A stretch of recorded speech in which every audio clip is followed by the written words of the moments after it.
They are more than the way. Familia yoyote, any family, hata kama unaiona imechoka, even though it's very weak, sio vile unavyoiona. It's not the way it is. Hii familia, that family, ikijielewa, once they understand themselves, utaishangaa. You will be amazed. Na mimi nakwambia, and I'm telling you, tunaenda kibabe. We are going there very boldly. Huu ni upako wa kibabe. This is the anointing of boldness. Tutavamia kila kambi ya adui. Amen. Ayaya.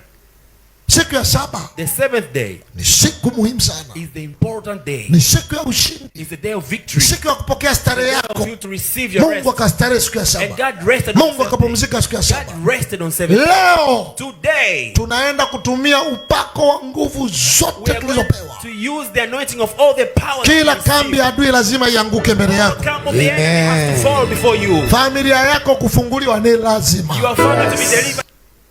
Wengi wamepona magonjwa. Many people became healed. Wengi wamefunguliwa vifungo. And others were delivered. Starehe lazima ije. The rest must come. Kustarehe lazima kuja kwenye familia. The rest must come to your family. Starehe lazima ije kwenye familia. The rest must come to your family. Moyo wako utastarehe. Your heart will rest. Kiuchumi mtastarehe. Finance will rest. Kiafya mtastarehe. Health will rest. Kwenye ndoa utastarehe. Marriage will rest. Pokea pumziko. Amen.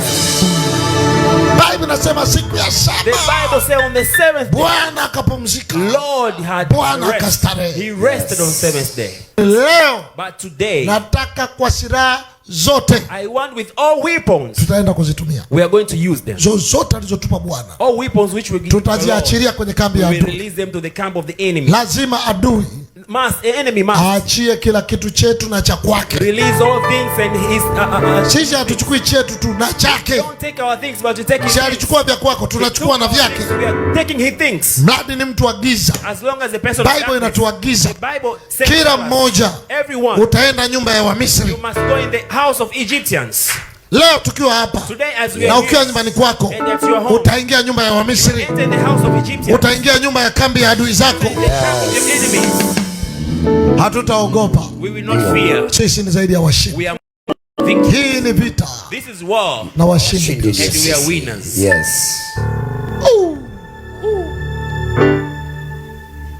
Ndio. Kutakuwa na kilio upande wa adui. We will have screaming on the enemy's side. Hata kama uwajui, even if you don't know them, upako unawajua. The anointing knows them. Wala usihangaike kufikiria nani alikuloga. Don't struggle to know who bewitched you. Hiyo sio kazi yako. That's not your job. Upako unajua ni wapi. Anointing know where to hit. Sikiliza. Listen. Mungu akwambia Waisraeli waanze kuhangaika kunyosha kwamba nyumba ile baba na nyumba ile, akasema najua pa kupiga.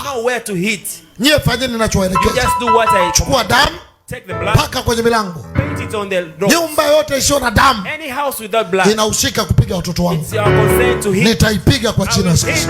Akasema nitaipiga usiku wa leo. Akasema nyumba yote isiyo na damu kwenye milango, without blood on the door, hiyo ni halali yangu. Malaika atapita. Na usiku wa leo malaika watapita. Unajua kuna kwenda kuchukua kwenye kambi ya adui, lakini baada ya kipigo ninaona mambo makubwa yanaenda kutokea. Mengine yatatokea usiku wa leo. Mungu wetu ni mwema. Our God is so good. Hatuwezi kukaa na Mungu. We cannot live with God. Na huku tunateseka. While we are suffering. Mungu wetu hajatuitia mateso. He didn't call us to suffer. Wewe uliye nyumbani, you are at home. Magonjwa, sickness, ni marufuku kwenye nyumba yako. Ni marufuku. Is not kwenye nyumba yako. In your family. Umaskini, poverty, ni marufuku. It's not part of your life. Katika jina la Yesu Kristo. In the name of Jesus. Madeni, debts, hayataendelea. They are not supposed to continue. Kutokulala usingizi, not to get sleep, hakutaendelea kwenye familia. Will not continue your family. Watoto kuharibika, your children to be hayataendelea kwenye familia. Will not continue your family. Mungu anasema hivi. God said, kila silaha, every weapon itakaofanyika kinyume chako. That will be wapo maadui wanatengeneza silaha usiku na mchana kinyume cha familia yako. Narudia tena, kama una familia, if you have a family, una maadui. You have enemies. Wow. Kama una familia yako, kama ulizaliwa na upo duniani, una maadui. You have enemies. Yesu yuko holi la ng'ombe. Jesus was in the manch. Nyota inang'aa mashariki. The star was shining on the east. Watu wameshaiona. The people saw tena it. Watu wa giza. People of darkness. Bible inasema, the Bible say, wanaenda kwa Herode. They went to Herod. Bible inasema Herode anaposikia habari za Yesu, the Bible say when anafadhaika. Kwa nini azaliwe? Why this person? Kuna watu wanasema kwa nini mfanikiwe? There are people who are asking, why are you prospering? Why are you giving birth? Kwa nini upate mtoto? Why do you get child? Kwa nini uolewe? Why are you getting married? Kwa nini watoto wake wafanikiwe? Why your children are prospering? Ukija huku kwenye madhabahu tunasema kwa nini usifanikiwe? Why don't you prosper? Kwa nini watoto wako wasifaulu? Kwa nini usijenge? Kwa nini usiolewe? Kwa nini usiongezeke? Kwa nini usistawi? Kwa nini usiuze? Kwa nini biashara yako isiende? Why? Kwa nini? Ndio. Yes. Tunapingana na kila adui yako. We are going against with your enemies. Yes. Wakati wao wanasema kwa nini azae? Asking why you give birth. Sisi tunasema we are saying kwa nini usizae? Why don't you give birth? Wakati wao wanasema why they say kwa nini huyu aishi amalize madeni? Why you finish or pay your debts? Kwa nini aishi bila madeni? Why do you live without debts? Sisi tunasema when do we say kwa nini madeni yaendelee kwenye maisha? Why do debts continue in your life? Ndio. Yes. Hiyo ndio swali la washindi. That's a question of the winners. Ndio swali la wapakwa mafuta. It's a question of kwa nini awe mgonjwa? Why do you sick?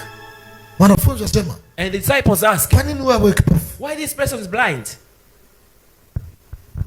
Yesu akamfungua macho. And Jesus delivered the eyes. Na leo utafunguliwa. And today you'll be delivered. Sasa. Now. Sikiza kitabu hiki. Listen to this. Mwanzo. In the book of Genesis. Sura 13. Twende na point. Ibrahim akainua macho yake. Akaangalia na tazama. Kondoo mume yuko nyuma yake. Ndio. Amenaswa pembe zake katika kichaka. Ndio. Basi Ibrahim akaenda akamtoa huyo kondoo.